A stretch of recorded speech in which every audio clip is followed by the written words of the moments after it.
Welcome, everyone. Today, I have the privilege of interviewing Dr. Scott Masson. He's an associate professor in English literature at Tyndale University in Toronto, Canada. He studied at Durham University and teaches on subjects ranging from literature in the Greco-Roman period. I know he does a lot on C.S. Lewis, Tolkien, and then a lot of the classics from Shakespeare, Milton, and many, many others. He's got an awesome channel if you want to check it out. And today we're going to be talking about something kind of interesting. As an American, somebody who's grown up in America, we don't always think of countries outside of where we're at, but Canada is definitely no exception to that. We think of it sometimes as just an extension of where we're at, but a lot of the things that are happening in the world are obviously different than how it is in America, and that would include Canada, I think. And so with that, I would love to welcome Dr. Scott Masson to the channel. Great to be with you. Tell me a little bit about the cultural landscape, especially as it applies to Christianity in Canada. It's very complicated. I know that we like to think in big picture terms and in national terms and so forth. Like people talk about American Christianity as well, and they know that if they're on the inside of that, they call themselves a Christian, that's not the only lens they see things through, because there are certain common features that Christians share, but then there are big fights within the camp that seem very important to those inside that are totally, other people are just left. Oh, I didn't know that you got up in arms about modes of baptism and so forth. But within the camp, those can be extraordinarily important. In Canada, it's complicated by the fact that the biggest Christian population is Catholic and Roman Catholic, and always has been, or at least has been for a very long time, in part because although Canada, the British won the battle on the Plains of Abraham, and Britain ended up ruling over British North America at the time. In the Quebec Act, Quebec was granted certain rights there, and in addition to language rights, religious freedoms were also part of the religious rights. So we grew up with Protestant English Canada and a Roman Catholic French Canada. That's the foundation. So in what today is Ontario, it would have been largely Protestant, and in Quebec largely Roman Catholic. Further complicated by the fact there was a big English Protestant minority in its main city, Montreal. And the big English Protestant minority had a great deal of political and social power in that city. I'll maybe come back to that later. I'm talking about the provinces, but so even there, a fair bit of complexity when you're just talking about Canadian Christianity, because there was big conflict between those two sides, certainly up until the 1960s. I think that would have been a dominant battle line between the Catholics and the Protestants, as it were. Mm-hmm. But that's only in up Ontario and Quebec. Then you go out further west, and you're dealing with much larger provinces, much smaller populations, and even within those provinces and populations, most of the population lives close to the American border. And most of the population lives in the very large cities, so that all that has a huge effect on the expression of Christianity within it. So in the prairies, like in Saskatchewan, it's mostly rural farmlands and probably mostly Protestant, but even under that, it would be Hutterite Anabaptist that move there as farmers, and they've been there for a century and so forth. And so there within Protestantism, you have a group that understands the Christian faith probably different than a Presbyterian would, or an Anglican would, whatever. So there's that factor, and that's there in the background. When you zoom in closer to the present, then you get the influence of globalism start to take hold, and the outsized effect of the major cities in Canada on everything, but even the Christian faith and how it's understood and so forth. So Montreal and Toronto are the biggest cities in what was once called Lower Canada, now Quebec, and Upper Canada, now called Ontario. And then the biggest city out west is Vancouver. And those are the three main cities that most people know. There are big ones in Alberta as well, Calgary and Edmonton and so forth. People know them from hockey, I guess. You know, that's how it works. Sports teams are the way that cities get identification on a national or a global scale.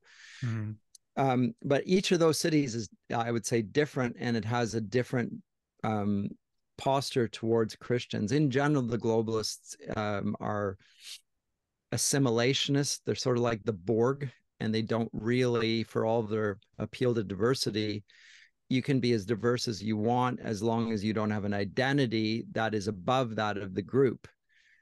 So yes, and it's therefore it's a lot like in Roman times, where you can worship any god you want as long as you worship Caesar above all as one of the gods. And that's going to be a problem for Christians, and pretty much every religion, actually. At least the Jews and the Muslims are not going to be happy with that setup. They don't assimilate very well into the globalist project, and that's why a lot of the legislation is actually targeted at getting rid of competing sovereign claims over the authority of the citizens.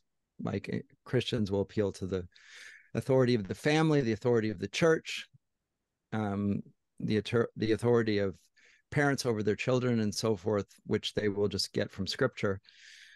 And in modern statism, even on the globalist scale, they don't want any competing authorities. They want absolute supremacy over things, and think that human life is best organized when it's most centralized. And so we're facing that everywhere. In that sense, Canada is no different from the States.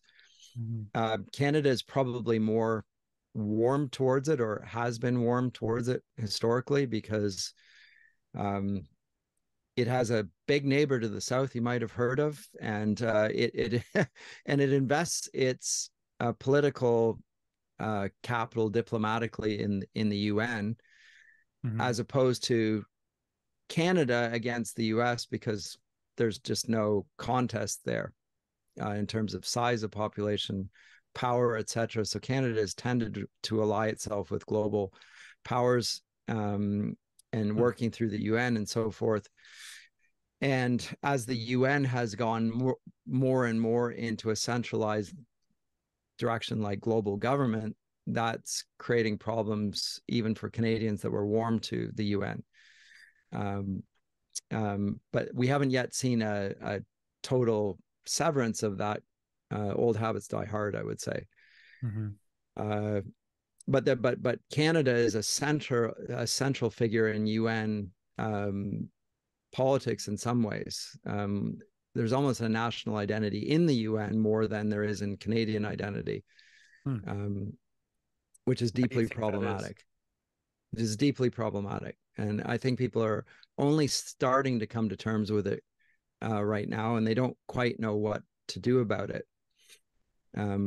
But again, so that's just a general flyover of the, you note I didn't speak too much about the Christian faith and more about geography and those sorts of things, but those things do have an influence. So Canadian Christians out in British Columbia have more to do with the Christians that are probably in Washington than they do, as in Washington State, than they do the Christians in Toronto or out in the Maritimes, out in Eastern Canada. And those provinces in Eastern Canada are just sort of super small and low population, but they are considered still provinces. It's just like the 13 colonies in the US are, relatively inconsequential in terms of their size, but they still have senators, right? And they have so there's, as I say, lots of complexity there and similarities there. Yeah, I feel like the scale of size as an American, like even living in Texas for a short time, Texans are very proud of how large their state is, even though Alaska is much, much bigger. But you look at the territories in Canada, they're just massive. It's really hard to get a sense for the scale. And so when we're looking at how a country is as a whole. I mean, we're talking the second biggest country in the world. Yeah. It's not like a road trip that an American would normally do. And those geographical barriers, from what it sounds like, do also lead to a lot of ideological differences and differences in culture. Yeah, even within supposed the same camp, if you're a Baptist, the Baptists out in BC don't really have anything to do with the Baptists in Ontario and Quebec, even though they're called Baptists. And because of that, they sometimes move in directions that are not happening in Ontario and Quebec. And there can be certain issues. And even within provinces, there are, I said this already, there are outsized influences of the cities on the whole province. So in British Columbia, Vancouver has a huge influence on the politics of the province because most of the population is in that sort of upper mainland area and surrounding Vancouver. And that's where we have a much more progressive, or if you want to call it liberal, mindset that is in favor of the UN and everything the UN stands for. Whereas if you go just to the BC interior, it's extremely conservative comparatively, and it's much more Christian. And, Trinity Western University is just in Langley, just to the east of Vancouver, not that far inside. And it's a very different world then. And Vancouver adds to that complexity of not just being allied to the UN, but it is a portal for all sorts of, well, first of all, it's majority Asian. I mean, half the city, I think, come from Hong Kong or China. And so if you go to land in Vancouver, you will find that you might be surprised at how significantly Asian the city is. But those are also relatively new people. They've come to Canada in the last, since 1989, or was it 99 when the Hong Kong came under the authority of the Chinese rather than the British. It was 99. And then there was a huge exodus before that and then after that. And I'm not sure if this is related, but Vancouver is the portal for all sorts of iniquity now. Human trafficking, drug trafficking, fentanyl comes through Vancouver. All sorts of problems there that are, I don't know if it has to do with the foreign influence, no idea, or the politics, but it does affect the city in different ways. And at the same time, it has federal politics, so then it starts to mix in there, and the federal parties, to get their vote share, give outsized significance to the major metropolitan cities in their policies. So you would find that the majority of Canada would probably be much more conservative than you might think if you look at our politics. And that is the case. And yet there's no counterbalance. Like in the US, because you have senators, you have two senators in every state. Doesn't matter how populous, doesn't matter how big it is. We have no such counterbalance. We have a Senate, but it doesn't really have the same sort of powers, and there are no checks and balances per se in our system. It wasn't set up that way. Because of the heavier influence of the more liberal cities over the more rural areas, what are some of the cultural changes that you've noticed, just even in your own lifetime, that have resulted from those differences in power, especially politically? They're almost hard. I mean, everyone will recognize them because I think they're pretty much the same everywhere. The combination of globalist politics, the collapse of the Cold War, and the sort of the battle lines that were set up there between the free world and the communist influence of the Soviet Union and communist China and all of its alliances. When those collapsed, we went in the New World Order direction of Mr. Bush Senior, and for better or for worse. And at the same time, technology advances and connects people through um, technology and electronically in ways that were unimaginable when I grew up. So the world has become, to use that phrase, a global village. Through that, you and I are corresponding on video on Right. very different in different areas. You can do this through different time zones all over the city. I'm sometimes on Zoom calls with people who are literally all over the planet. And my YouTube channel gets people watching it from all over the planet. That's sort of exciting and quite extraordinary, the power that's in that. But that allows for a great deal more centralization. And during my lifetime, that certainly you see more. Every place is pretty much the same now. It used to be a lot different. You'd go to a country and you'd experience very different things, not just languages, but little habits, and the food was different. And now, I mean, I grew up and salad was lettuce, tomato, and cucumber. That was what salad was. And when I say salad, lettuce, it was iceberg lettuce. There was no other lettuce. Right. Right. Okay.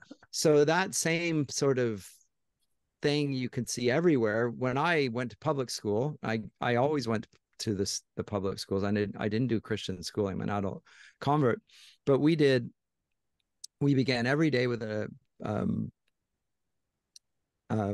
started off with singing "God Save the Queen," "O Canada," and we would then have the Lord's Prayer over the PA and scripture reading. I remember very clearly. And that was in the late 70s. And nowadays, well, education's provincially regulated in Canada, so it differs from place to place. But there was a opposition to this education being a Christian, public education being a Christian Protestant thing, which it was in Ontario. And they got rid of the Lord's Prayer from classrooms, and now they forbid it, in fact, and you will never hear it. And now we have an Islamic Awareness Month in Toronto, and we have different other religious groups awareness months, and we have Pride Month and all those sorts of things. But you may not mention Christianity unless it's in a derogatory sense in the classroom. So it's to say it's different is understatement. It's a completely different. And is it the UN that we're getting? Well, in a sense, it isn't, but it is the UN's agenda that we see there. And which one influences the other, I don't know. And impossible without technology. We've had a lot of immigration in Canada since I lived here, and more of it from what used to be called the third world than was the case. Immigration's policies changed. We used to favor people from Christian countries, especially English speakers. That's not been the case for 55 years.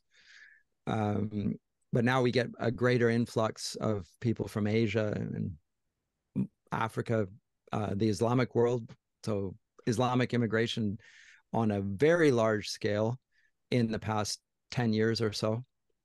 And that's starting to have its influence in politics here as well. Yeah. And I think one of the things that we'll definitely see, like, especially in my children's generation, is a lot of just culturally people who grew up in the West, so it'd be Canada, US, just they generally have less kids than they used to. And you get these people also coming in and they'll have lots and lots of kids. And so I'm anticipating that a lot of cultural changes will even just come from that. I was watching a video the other day on there's the Eastern Orthodox and the Oriental Orthodox Church, and their differences in numbers in the United States. And the Eastern Orthodox is facing similar declines that a lot of Protestant groups are having. But the Oriental Orthodox is actually growing, and a lot of that is a direct result of immigration. And immigrants generally have more kids too. So that those two things. They do for one generation. Yes. And then the second generation assimilates the habits and the cost, because one of the reasons people don't have children is because of the cost of living. It's one of the reasons. Right. And they get more education. They value education more. They put off having children. And so it starts to, it starts to set in everywhere. It's a pattern throughout the Western world, the birth decline. And you could argue that that is also UN directed. In fact, I would say that it is, because again, with the green movement, there's a desire to reduce the carbon footprints. Well, the best way to reduce it is just to, well, we could say kill people off, but that would probably get us censored there. But certainly to prohibit or inhibit procreation. Right. And you can do that through carrots and sticks. The carrot is we can give you more free education and allow you to get a better job. And that means you put off childbearing until you're in your 30s or your 40s, or you can do it through a stick, through, trying to coerce you into thinking that it's a bad thing for the world if you have children, So, and we see a combination of both those things. Yeah. Yeah. In China, I remember talking with somebody when I was in school that had moved from China, and their parents had many abortions because they had the one child law at the time. And it was just like, culturally, it's not even something that they think about. It's not, at least for this individual and their parents. It was striking to me because here, at least, there's some conversation, and in their animated conversations around whether abortion is right or wrong, and people are usually not very on the fence about whatever position they're in. And for her, what she was describing, it wasn't something that is like an active thought process for them. No, they went along with it. There's more complexity to that even than that picture, because there's ethnic groupings within the Chinese. The Han Chinese are the majority there, over 50%. And that's where the elite tends to come from. They speak Mandarin and so forth. And the one child policy was a policy, but it was decided through on a civic level, local, city by city. And there was a lottery system. If you were Han Chinese and part of the elite, you usually pulled up the number that got you the child, and the other ones never got their number. And so what you ended up doing is that the population became more and more ethnically Han Chinese and not the minorities. Christians would not be allowed to have children, other minorities also. And so that's very little mentioned, but there is a sort of, it's not just communism, it is a sort of an ethnic thing. But still, it's the same point that you're making, which is that there is a deliberate attempt to control population, and because by controlling children and education, you control the future. Absolutely. And people with a long view in mind realize that demographics is destiny. How do you see, so there obviously there's been a lot of cultural shifts just worldwide, but especially as it applies to children. You talked about even differences in education from when you grew up to how it is today. What do you think are some of the most difficult challenges that parents, you're a parent, are facing in this changing climate of antagonism towards Christianity and antagonism even towards freedom of speech? Well, those are there for sure. They get a lot of attention because the algorithms are clickbaity, and they polarize, and you get attention by engaging in that, this versus that, spy versus spy, black spy, white spy, fighting type thing. And there's something there for sure. I think the biggest problem is actually the technology again, and the smartphones in particular, which captivate the attention of kids and keep them from flourishing, from focusing on developing their own minds. They become dependent on technology to make them smart. It's the phone that's smart. The kids that use smartphones are not smart, because it basically inculcates a dependency. So if I want to look something up, I ask my students, what's this or that? They don't draw upon their knowledge. They just, oh, let me just look this, and they look it up, and Google search leads them to Wikipedia, and then Wikipedia tells them what they should think on this topic. Right. So that has destroyed education. The technology and the ease of it it's a crutch, and it's a crutch that prevents you from ever walking on your own 2 feet. Right. And also slowly nudges you in the direction of how other people want you to think about certain topics, and you are incapable of thinking otherwise than that, because you have no basis of knowledge in yourself that you can say, but that's not even true. That's skewing the facts. And the best you're going to get is the points that you talked about, where there's a conflict between left and right, but both left and right are being nudged in the direction of a globalist. This is the way things are mindset, and in general, it is moving in the left direction, I would say.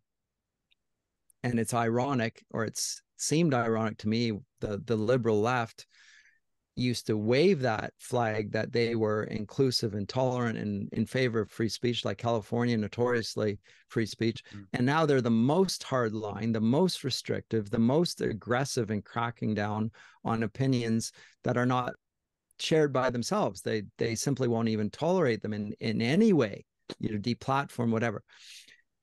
So it's moving in the leftward direction, but it's doing so against the very premises or the integrity of the left, such as it once had, like freedom of speech and freedom of conscience and so forth. We could all at least understand the left in that sense back then, even if we were conservatives. We appreciate that, because there's something of a common value there. Well, the commonality between left and right has been basically destroyed by this. I think it's the human sciences and the globalist movement towards this uniformity of thought, which is largely ruled by the technocratic elite that don't care about left or right, actually. They just pit them against each other, get them excited, get them agitated, get them looking at something that upsets them, which is usually their group being demonized in some way or mistreated, and then continues to move the goalposts in the direction of total control. It's really interesting to me because we have these different things that we do like to get excited about, and we can get into these ideological vacuums from one, just being in our own tribe too long and not venturing out, but also technology creates some level of tribalism, and we see this on different just the way algorithms work. It's designed to feed what you want. And what you're saying, one of the main problems, if I understand you correctly, is this algorithmic providing of information, and that is almost a greater concern than what would conventionally be a sort of freedom of speech issue. The problem is just accessing the information that would, say, even give rise to contradictory opinions on the ideas in freedom of speech. It's the access that issue. is what I'm saying, and I've long contended that the left-right dichotomy doesn't hold anymore.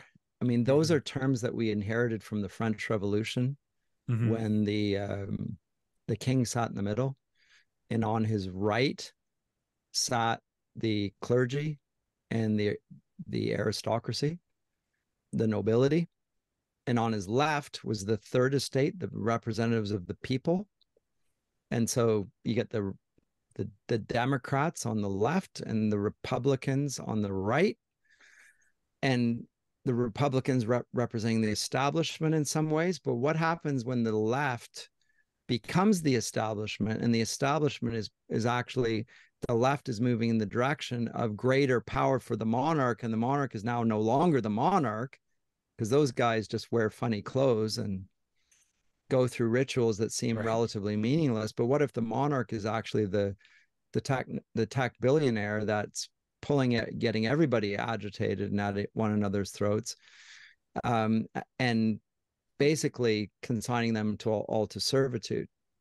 That's the issue, and at stake is the human person, which is why I think as a Christian we have a great deal to say about this, because human personhood is really a rich legacy of the church.